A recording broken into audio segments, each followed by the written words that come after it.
Prince Edward, the Duke of Edinburgh, a title held, of course, by his late father, Prince Philip, for more than 70 years.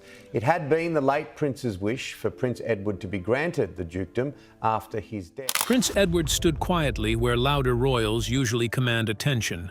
But this time, silence may have carried the sharpest message in the palace. Behind the polished smiles, historic jewels, and carefully arranged seats, whispers are growing about a brooch, a coronation, and Camilla's place beside William's future crown. Nothing was announced, yet everything felt intentional. Did Edward just block a move the palace wanted hidden? So, do you believe Prince Edward is protecting William's future reign? Or is this just a palace rumor? Let us know in the comments, and subscribe so more people can uncover the real story behind royal power moves. The man they forgot to watch. For decades, Prince Edward existed in a space few noticed and even fewer questioned. While the spotlight chased controversy surrounding Prince Andrew and followed Prince Harry's dramatic departure from royal life, Edward remained fixed in place, steady, predictable, and almost invisible. As King Charles III moved carefully through years of preparation before ascending the throne, Edward's role never changed. He showed up, fulfilled his duties, and left without leaving an impression loud enough to dominate headlines. That invisibility was never accidental. It was structural. As the youngest child of Queen Elizabeth II and Prince Philip, Edward was never positioned to lead, never prepared for central authority, and never treated as a figure whose decisions would shape the monarchy's future. By 2026, his placement as 15th in the line of succession confirmed that reality. He was not just the spare, he was the reserve behind the spare, a presence meant to exist without expectation. And yet, something began to shift between 2025 and 2026. Not in a way that could be announced or easily defined, but in a way that could be observed, if you were paying attention.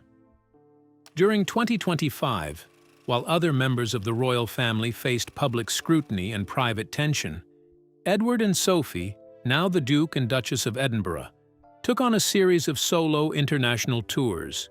These were not symbolic gestures, they were deliberate acts of positioning. Each appearance reinforced their loyalty to King Charles, while simultaneously expanding their visibility as independent representatives of the monarchy. In a system where perception carries weight equal to authority, those actions mattered. Public response reflected it.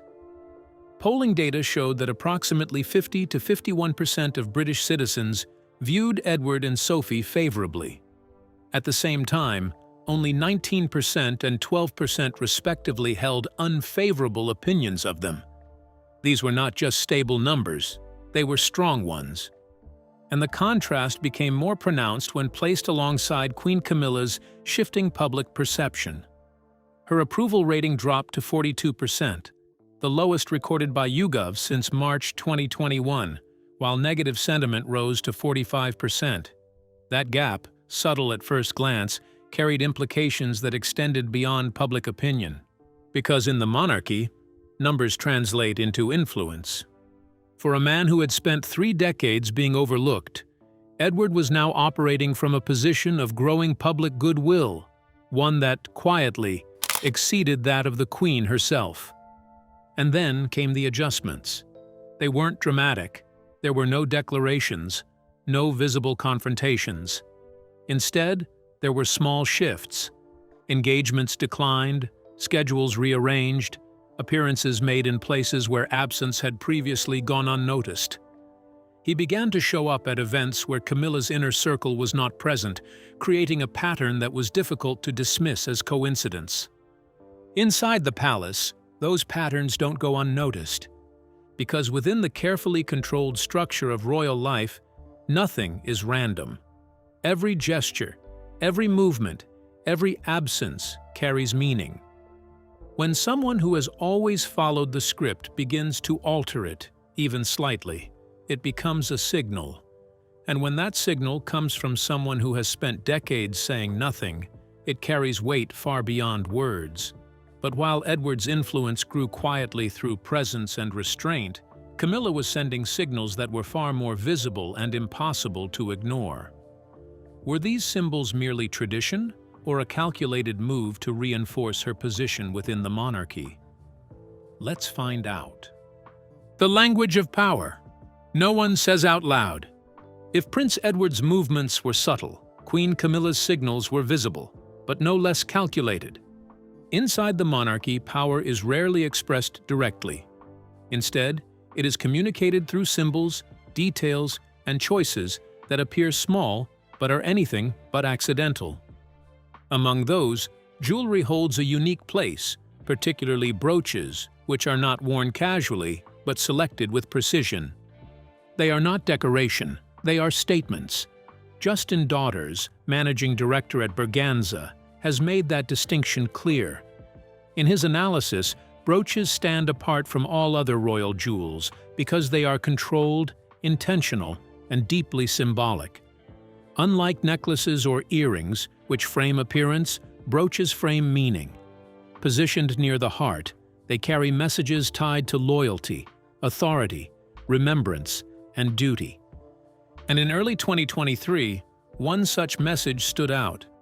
During a period already marked by tension, ongoing fallout from the Andrew affair, and rising focus on Prince William's future succession, Camilla appeared wearing a brooch that immediately drew attention. The piece, first seen publicly in early 2023, is widely believed to have been a personal gift from King Charles in the lead-up to their coronation. Its design made its purpose unmistakable. In February 2023, she wore a brooch crafted in the shape of the Tudor crown, a silver structure embedded with sapphires, rubies, and emeralds. The Tudor crown is not just a decorative emblem. It is central to King Charles III's official cipher, carrying historical significance that traces back to the era of King George VI, Charles's grandfather. Its reappearance was not coincidental. By fastening that symbol to her chest, Camilla was doing more than completing an outfit. She was displaying authority, reinforcing alignment, and placing the king's identity at the center of her own presentation. It was a visual declaration, delivered without a single spoken word. But while that message was being displayed openly, Edward and Sophie responded differently. They didn't compete through symbols. They didn't counter with statements. Instead, they relied on something less visible, but equally effective: presence. They appeared where consistency was needed, took on responsibilities others were expected to fulfill, and positioned themselves as the steady face of the monarchy during moments of uncertainty. Their approach did not demand attention, but it accumulated it. And in the structured language of the palace, that restraint carries meaning. As Daughters himself notes, the most powerful use of symbolism is not always the one that dominates the moment, but the one that supports it quietly, allowing its message to unfold without force. Edward and Sophie's actions function in exactly that way. Their consistency, their visibility in absence, their refusal to disrupt while still reshaping expectations, all of it operates within the same coded system that governs royal life. So when silence, presence, and symbolism begin to align, they stop being isolated gestures and start forming a visible pattern. The real question is, where does that pattern lead, and who is being placed at its center? Let's unravel what comes next. The frame before the crown. The future is no longer something the palace speaks about in distant terms. It is already shaping the present. The arrival of King William V is not a question of if, but when. And that certainty has begun to influence everything inside Buckingham Palace, from public appearances to the smallest, almost invisible decisions. Every movement now carries weight, every absence invites interpretation, and every placement within a single photograph begins to look less accidental and more deliberate. What makes this moment unusual is not the transition itself, but how early the alignment has started. Long before any coronation is formally announced, the structure around it is already forming. The question no one asks directly, but everyone inside the royal system is answering through action, is simple. When that moment comes, Who will actually be standing closest to the throne, and who will remain just outside the frame? That question sharpened during the Easter service of 2026. After an absence stretching back to 2023, Catherine, the Princess of Wales, returned beside Prince William with their 3 children. The image carried more meaning than any statement. It was not just a reappearance, it was a declaration. The Wales family, after a period shaped by illness and speculation, stood together, signaling readiness for what lies ahead. The timing reinforced that message. Weeks earlier, on February 19, 2026, the monarchy had faced renewed scrutiny, exposing vulnerabilities and raising questions about its direction. The Easter service became a controlled response, a moment that replaced uncertainty with visible unity. But it was not only about who appeared, it was about how they appeared, and more importantly, who stood where. Prince Edward, the Duke of Edinburgh, stood close to Prince William, not in the background, but within the visible structure of the future. Beside him was his son, James, the Earl of Wessex. Nearby stood Princess Anne with Sir Timothy Lawrence and Peter Phillips with his daughters and fiancé. Each presence added weight, reinforcing a pattern that felt deliberate. And then there were the absences. Sophie, the Duchess of Edinburgh, was expected beside Edward, yet she did not appear. The explanation pointed to illness, simple on the surface. But within the monarchy, absence rarely stands alone. It signals as much as presence. At the same time, members of Queen Camilla's circle were noticeably scattered, creating a contrast that drew quiet attention. Placed together, these details form a pattern. Edward's position, Anne's presence, the Wales family's central role, and the absence of others suggest a shift not declared, but constructed through timing and placement. Because in the monarchy, power does not announce itself. It appears in positioning, in who stands beside whom, in who is included and who is not. And right now, those who matter are already standing exactly where they need to be. But when placement, absence, and consistency begin to align this precisely, they stop looking coincidental and start revealing intent. But patterns like this don't emerge on their own. Something had to shift beneath the surface to set them in motion. Let's find out. The crisis that changed everything. What appears as a quiet rise is the result of something far louder that unfolded behind the scenes. To understand why Prince Edward's position has shifted so noticeably, you have to look at the moment the balance inside the royal family broke and how it forced a redistribution of responsibility that no one openly acknowledged. Prince Andrew's downfall did more than remove a controversial figure from public life. It created a vacuum inside the monarchy that had to be filled. At 66, Andrew was pushed out of Royal Lodge in Windsor, the Grade II listed Georgian mansion he had occupied since 2004 with Sarah Ferguson. That move alone signaled a break, but it did not stop there. He was relocated to Wood Farm, a far more isolated residence on the Sandringham estate, marking a shift from prominence to distance. Then came the formal blow. In October, King Charles III stripped Andrew of his titles, cementing his fall from grace and reinforcing the message that there was no return to his previous standing.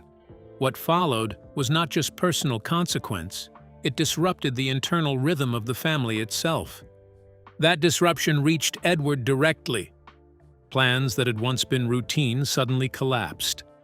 Edward and Sophie, the Duke and Duchess of Edinburgh, had arranged to spend their Easter holiday at Wood Farm, a long-standing tradition tied to the family's private calendar.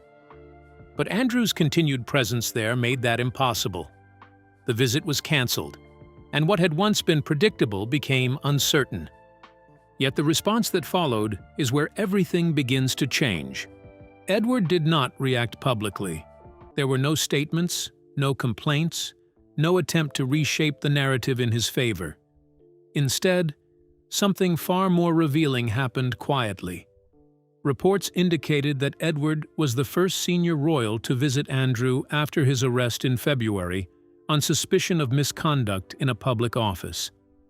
At that moment, Even King Charles, who was just a mile away at Sandringham, chose not to meet his brother.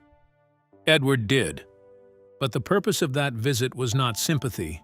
It was a resolution. He reportedly encouraged Andrew to accelerate his departure from Wood Farm, addressing the issue directly rather than allowing it to linger. That single action revealed something important. Edward was not avoiding the crisis, and he was not exploiting it either. He was managing it. That approach defined everything that followed. While public attention remained fixed on scandal and consequence, Edward operated within the situation, absorbing pressure and preserving structure. When the king released the honors list in April 2024, something else quietly reinforced the pattern. Names like Queen Camilla, Prince William, and Princess Catherine appeared as expected, but Edward and Sophie were absent. The omission stood out. By that point, they had taken on increased responsibilities, stepping into roles that became necessary after King Charles reduced his schedule following his cancer diagnosis. They were doing more work, maintaining visibility, and supporting the institution during a difficult period, yet recognition did not follow. Still, nothing changed in how they operated. They continued without adjustment, maintaining the same steady pace that had defined them for years. And in a system where loyalty is measured over time, that consistency does not fade. It accumulates, quietly reshaping where power rests. So, when consistency holds under pressure, it stops being routine and starts becoming influence.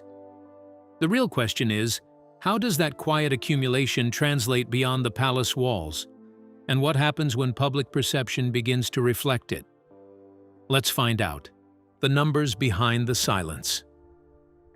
What looks like ceremony on the surface is driven by something far more calculated underneath: public opinion. In a constitutional monarchy, perception is not just image, it is leverage, the kind that quietly shapes influence, access, and long-term positioning. And right now, the numbers are telling a story that the palace cannot fully control. Queen Camilla's standing has shifted in a way that cannot be ignored. Recent YouGov data places her favorability at 42%, the lowest point recorded since March 2021. At the same time, negative perception has climbed to 45%, creating a reversal that changes the balance entirely. More people now view her unfavorably than those who support her, a detail that carries weight far beyond polling charts. Set that beside King Charles III, whose approval remains strong. Around 60% of the British public hold a positive view of him, nearly double the 31% who see him negatively. That contrast alone establishes a divide, but it becomes even more striking when another figure is introduced into the equation. Roughly half of the British public view Edward and his wife Sophie favorably, while only 19% and 12% respectively hold negative opinions of them.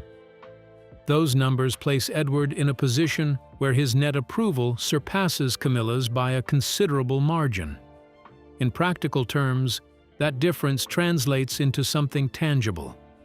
Public support becomes a form of political capital, and within the royal structure, that capital determines how freely one can operate, which makes the current imbalance difficult to overlook. Because while the palace continues to project unity, the details beneath that image tell a different story. Consider the Commonwealth Day service. On the surface, it was another carefully arranged appearance meant to reinforce continuity. Princess Anne stood out in a striking red shibumi grace coat with a matching scarf, her presence deliberate and composed. Prince William attended as expected, but noticeably alone. Catherine, the Princess of Wales, was absent, reportedly due to a private engagement.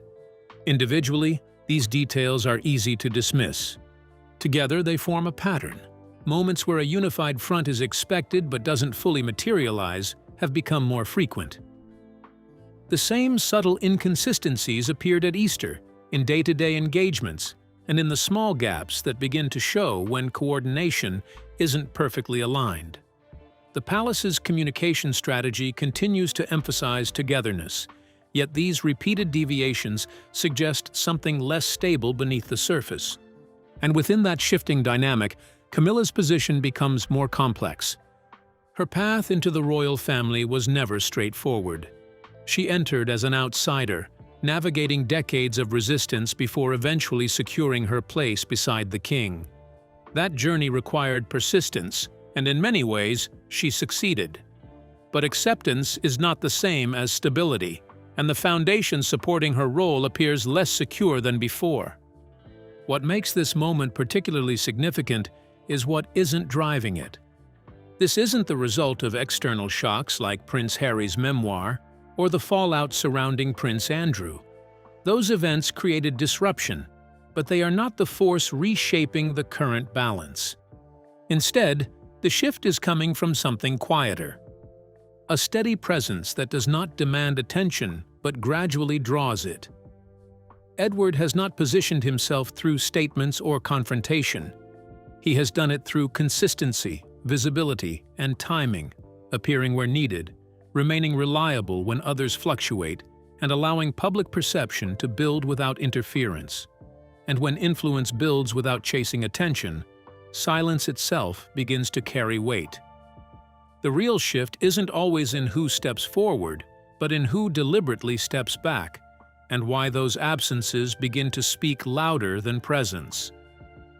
Stay tuned to find out. When not showing up becomes the statement. The moment that sparked the loudest whispers inside royal circles wasn't a speech, a gesture, or even a public disagreement. It was an absence. Easter 2026 arrived with its usual expectations, carefully planned appearances, and predictable formations. Sophie, the Duchess of Edinburgh, was expected to stand beside her husband, Prince Edward, completing the image of stability that had defined them for years. But at the last minute, she didn't appear. The explanation came quickly. Royal editor Rebecca English reported she was simply feeling unwell. On the surface, it was a minor detail, the kind that rarely carries weight beyond the moment. But in the world of palace optics, where timing is everything, even a single absence demands closer attention. Because it wasn't just one. A few weeks earlier, both Sophie and Edward were missing from the Commonwealth Day service at Westminster Abbey, one of the monarchy's most visible annual events. That absence, combined with her Easter no-show, created a pattern that could not be ignored. Royal analysts began to question whether these gaps were truly coincidental, especially given Queen Camilla's central role at both events. Social media reacted immediately. Clips, images, and side-by-side comparisons flooded platforms, with users pointing out how often Sophie's presence seemed to align, or deliberately not align, with Camilla's orbit. Comments ranged from curiosity to conviction, with many suggesting that these were not random disruptions but carefully calculated decisions. Some described it as quiet distancing, while others framed it as a subtle but unmistakable shift in allegiance. And yet, when Sophie does appear, the contrast is striking. Her presence is never casual. At previous Commonwealth Day services, she arrived impeccably styled in a tailored coat dress by Susanna London, paired with a Jane Taylor hat and a Sophie Habsburg clutch. Every detail refined, every placement intentional. She doesn't just attend, she positions herself. That precision matters, because Sophie is not stepping away from royal life. She is choosing how to engage with it. Her appearances are selective, her absences deliberate, and her positioning always aligned with a broader strategy that extends beyond individual events. Inside palace politics, that kind of control is rarely accidental. Spouses within the royal structure are not passive participants. They function as partners, co-pilots shaping both perception and direction. And in this case, Sophie's movements, whether visible or not, are deeply connected to Prince Edward's evolving role. Their partnership operates as a unit. Every appearance reinforces it. Every absence strengthens it. And together, they are crafting an image that doesn't fully align with the current center of power, but instead seems to lean toward something else entirely, something just beginning to take shape beyond the present moment. But when absence repeats with precision, it stops being circumstance and starts becoming strategy. The real question is whether these choices are reactive or carefully planned moves shaping something larger beneath the surface, one decision at a time. Let's unravel what comes next. The strategy, hidden in plain sight. What makes Sophie's absence more powerful than presence is not just timing, it's consistency. Across multiple high-profile events, a pattern has emerged that analysts are finding increasingly difficult to dismiss. Sophie and Edward are not withdrawing from royal duties. They are redefining how those duties are performed. By stepping away from specific engagements, particularly those closely associated with Queen Camilla, they are creating space, both visually and politically. And that space is being noticed. Online, the conversation has shifted from speculation to analysis. Royal watchers are dissecting event footage, tracking appearances, and mapping out who stands where, who appears with whom, and who is absent altogether. Hashtags tied to Easter 2026 and Commonwealth Day began trending briefly, with users pointing out how often Edward appeared aligned with Prince William's circle, while Sophie's absence seemed to remove any visual overlap with Camilla's presence. It's subtle, but it's effective, because in the monarchy, alignment is rarely declared, it is shown. And what is being shown now suggests a deliberate repositioning. The image that Edward and Sophie are building feels less connected to the current structures surrounding Camilla and more aligned with the future centered around the Wales family. Their movements reflect a long-term calculation, one that considers not just the present hierarchy, but what comes after King Charles III's reign. This is where palace politics becomes most visible. Every appearance, every absence, every placement is part of a larger narrative being constructed over time. Edward's increasing visibility alongside Prince William, combined with Sophie's selective participation, creates a dynamic that shifts attention without demanding it. It doesn't disrupt the system, it adjusts it, and that adjustment carries weight. Their strategy is not about confrontation, it's about positioning. By choosing when to engage and when to step back, they are communicating within the silent language that governs royal life. Presence signals support, absence signals distance. And both are equally powerful when used with precision. The partnership between Edward and Sophie makes that strategy even stronger. They operate in coordination, ensuring that their actions, whether visible or not, contribute to a consistent image. They are not reacting to events as they happen. They are shaping how those events are perceived, one decision at a time. Which raises the question that now sits just beneath the surface of every royal appearance. When the structure finally shifts and the next era begins, whose alignment will define the center of power? Because when positioning is shaped this deliberately over time, it stops being subtle and starts shaping what comes next. The real story isn't just who stands where now, but how those choices are quietly building the future. Stay tuned to find out. The quiet race toward the crown. Long before any official announcement is made, the future of the monarchy is already being shaped in small, controlled movements. Every detail, brooch symbolism, shifting approval ratings, carefully arranged appearances at Easter, and even strategic absences, feeds into a single question that now sits at the center of palace thinking.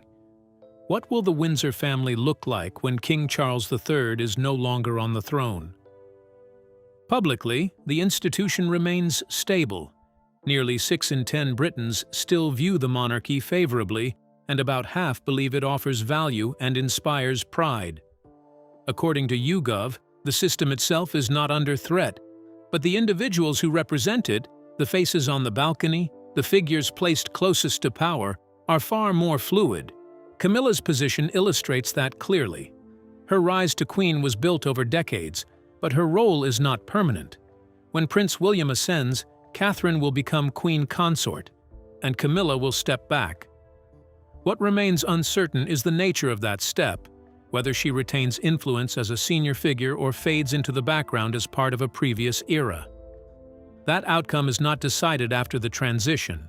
It is being shaped right now. Prince Edward appears to understand this better than most. His approach avoids confrontation entirely. Instead of aligning himself too closely with any single figure, he has built a reputation rooted in consistency and service. In 2025, he represented both the King and the United Kingdom on key international visits, including a trip to Papua New Guinea marking the nation's 50th anniversary of independence and a joint visit to Japan with Sophie. These were not symbolic gestures. They established credibility beyond palace politics, strengthening his position within the institution itself. That distinction matters, because when the transition comes, proximity to the crown will not depend on loyalty to individuals, but on demonstrated value to the monarchy as a whole. The front row at a future coronation will not be filled by those who made noise, but by those who positioned themselves correctly long before the moment arrived. Edward's strategy reflects that understanding. He has not issued statements, written memoirs, or engaged in public battles for attention.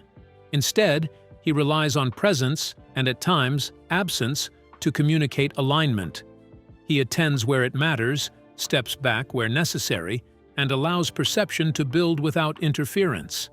Even in a system built on visibility, restraint can carry its own kind of authority. And within the monarchy, where every gesture is observed and every placement interpreted, that kind of quiet positioning rarely goes unnoticed. So, what do you think? Has Prince Edward already positioned himself for power in the next reign, while others focused on the present? We'd like to hear your thoughts in the comments. Also, don't forget to like, share, and subscribe.